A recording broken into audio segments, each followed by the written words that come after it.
नमस्कार, मैं हूं निवेदिता। दिल्ली में लगातार बढ़ते कोरोना के मामले सिर्फ दिल्ली के लिए ही नहीं बल्कि अन्य राज्यों के लिए भी काफी भयभीत करने वाले हो गए हैं। देश की राजधानी में फैले कोरोना से दिल्ली वासियों समेत हर कोई सकते में है। इसको लेकर देश की सर्वोच्च अदालत भी चिंतित है। तभी तो अब सुप्रीम कोर्ट ने राज्य की केजरीवाल सरकार को कटघरे में खड़ा कर दिया है। कोर्ट ने दिल्ली सरकार से कहा है कि वो कोरोना संक्रमण को रोकने की दिशा में उठाए गए अब तक के कदमों का विस्तृत ब्यौरा दे। कोर्ट ने कहा है कि हम जानना चाहते हैं कि आप स्थिति को कैसे संभाल रहे हैं। पिछले 2 हफ्तों में दिल्ली में हालात बिगड़े हैं। इस पर दिल्ली सरकार से कोर्ट पूरी तरह खफा दिखी। कोर्ट ने कहा कि दिल्ली सरकार कोविड मरीजों की देखभाल की व्यवस्था का अद्यतन ब्यौरा पेश करे, जिस पर कोर्ट ने कहा कि अब प्रदेश के सभी अस्पतालों में कोविड मरीजों के लिए बेड रिजर्व किए जा चुके हैं। सॉलिसिटर जनरल तुषार मेहता ने हालांकि दिल्ली सरकार के इस जवाब से सहमति जताई, लेकिन कहा कि अभी बहुत कुछ किया जाना बाकी है।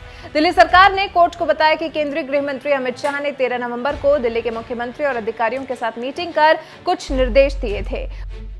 कोर्ट ने दिल्ली सरकार समेत अन्य सरकारों को चुनौती देते हुए कहा है कि हम सुन रहे हैं कि इस महीने कोरोना केस में बहुत ज्यादा वृद्धि हुई है। हम सभी राज्यों से लेटेस्ट स्टेटस रिपोर्ट चाहते हैं। अगर राज्यों ने तैयारी नहीं की है तो दिसंबर में स्थिति बहुत भयावह हो सकती है। लेकिन कोर्ट की फटकार से साफ है कि देश की राजधानी और अन्य राज्यों में हालात को लेकर अब स्थिति काफी चिंताजनक और ज्यादा गंभीर हो चली है। आपको बता दें, कोर्ट ने सिर्फ दिल्ली सरकार को ही नहीं बल्कि गुजरात, महाराष्ट्र और असम में भी कोरोना वायरस की स्थिति को लेकर चिंता जाहिर की है। कोर्ट ने राज्य सरकारों से उपाय के बारे में पूछते हुए गुरुवार को स्टेटस रिपोर्ट मांगी है। कोर्ट ने कोरोना मामलों के बढ़ने के बावजूद शादियों और समारोह के लिए दी गई इजाजत पर गुजरात सरकार की भी फटकार लगाई है। कहा है कि दिल्ली और महाराष्ट्र के बाद सबसे ज्यादा खराब हालत गुजरात की है। दिल्ली की तरह गुजरात में भी कोरोना वायरस मामलों में हाल में बढ़ोतरी देखी गई है। राज्य सरकार को अहमदाबाद, राजकोट, सूरत और वडोदरा जैसे शहरों में रात में कर्फ्यू लगाने के लिए कहा गया है।